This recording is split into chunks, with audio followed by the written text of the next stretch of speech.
சென்னை ராயபுரத்தில் உள்ள அரசு மகப்பேறு மருத்துவமனையில் கழிவுநீர் தேங்கி துர்நாற்றம் வீசுவதால் கர்ப்பிணிகள் அவதிப்படுவதாக மக்கள் வேதனை தெரிவித்தனர்.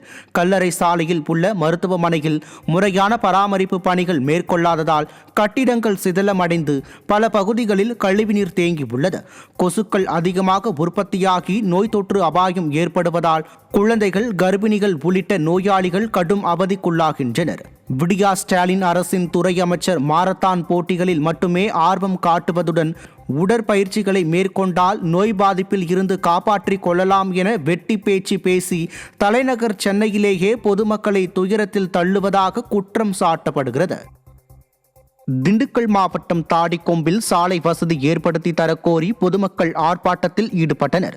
ஜெருசலம் நகர் முதல் ஆண்டிய கவுண்டனூர் வரை செல்லும் தார் சாலை குண்டும் குழியுமாக இருப்பது குறித்து தாடிக்கொம்பு பேரூராட்சி திமுக தலைவர் மற்றும் மாவட்ட ஆட்சியரிடமும் மனு கொடுத்தும் நடவடிக்கை எடுக்கவில்லை என பொதுமக்கள் குற்றம் சாட்டினர். ஊரக வளர்ச்சித்துறை அமைச்சர் தொகுதிக்கு உட்பட்ட இந்த சாலையை ஒரு மாதத்திற்குள் சீரமைக்க விட்டால் தாடிக்கொம்பு பேரூராட்சி அலுவலகத்தை முற்றுகையிடப் போவதாகவும் ஆர்ப்பாட்டத்தில் ஈடுபட்ட மக்கள் எச்சரித்தனர்.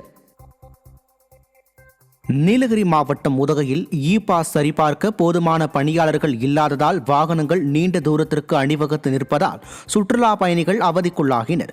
உதகைக்கு வரும் சுற்றுலா பயணிகளுக்கு பாஸ் முறை கட்டாயப்படுத்தப்பட்டுள்ள நிலையில் பாஸை ஆய்வு செய்யும் நடுக்காணி மற்றும் மசினக்குடி சோதனை சாவடிகளில் போதுமான பணியாளர்கள் நியமிக்கப்படவில்லை. மேலும் அடிக்கடி ஏற்படும் சர்வர் கோளாறு உள்ளிட்ட பிரச்சினை காரணமாக வாகனங்கள் நீண்ட நேரம் காத்திருக்க வேண்டிய அவலம் ஏற்பட்டுள்ளது. நிர்வாக திறனற்ற விடியா அரசின் மாவட்ட நிர்வாகம் சுற்றுலா பயணிகளின் நலனை கருத்தில் கொண்டு பாஸ் பரிசோதனையை விரைவுபடுத்த வேண்டும் என கோரிக்கை எழுந்துள்ளது. சேலத்தில் மாம்பழ சீசன் தொடங்கியுள்ள நிலையில் மாம்பழ விளைச்சல் குறைந்துள்ளதால் மாம்பழத்தின் விலை அதிகரித்துள்ளது. ஒவ்வொரு ஆண்டும் ஏப்ரல் மாதத்தில் மாம்பழ சீசன் தொடங்குவது வழக்கம்.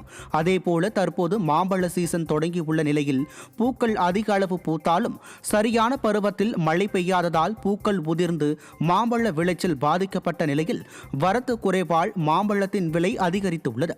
வழக்கமாக 150 ரூபாய்க்கு விற்பனை செய்யப்பட்ட 1 கிலோ மாம்பழம் தற்போது 200 ரூபாய் முதல் 250 ரூபாய் வரை விற்பனை செய்யப்படுகிறது. தூத்துக்குடி மாவட்டம் சாத்தான்குளம் அருகே அமுதன்னக்குடியில் உயர்மட்ட பாலத்தை விரைந்து அமைக்க வேண்டும் என பொதுமக்கள் வலியுறுத்தினர். அமுதன்னக்குடி கிராமத்திற்கு செல்லும் தரைப்பாலம் மழை காலங்களில் மூழ்கி ஊருக்குள் வெள்ளம் புகுந்து விடுவதாக மக்கள் வேதனை தெரிவித்தனர். மேலும் அப்பகுதியில் உள்ள மின்கம்பங்கள் மண் அரிப்பால் கீழே விழும் நிலையில் உள்ளதாகவும் குற்றம் சாட்டினர். விடியா ஸ்டாலின் அரசின் திறனற்ற மாவட்ட நிர்வாகம் மழை வெள்ள வடிகால் பணிகளில் போதிய அக்கறை செலுத்தவில்லை என பொதுமக்கள் குற்றம் சாட்டுகின்றனர். விருதுநகர் மாவட்டம் ஸ்ரீவில்லிபுத்தூர் அருகே வன்னியம்பட்டி விலக்கில் அடிப்படை வசதிகளை மேற்கொள்ளாத விடியா ஸ்டாலின் அரசின் மாவட்ட ஆட்சியரை கண்டித்து பொதுமக்கள் கண்டன ஆர்ப்பாட்டத்தில் ஈடுபட்டனர். லட்சுமிபுரம், நூர்சாகிபுரம் உள்ளிட்ட 4 ஊராட்சிகளில் தெருவிளக்கு, குடிநீர், சாலை உள்ளிட்ட அடிப்படை வசதிகளை நிறைவேற்ற தரக்கோரி பலமுறை புகாரளித்தும் எந்த நடவடிக்கையும் எடுக்கவில்லை என பொதுமக்கள் குற்றம் சாட்டுகின்றனர்.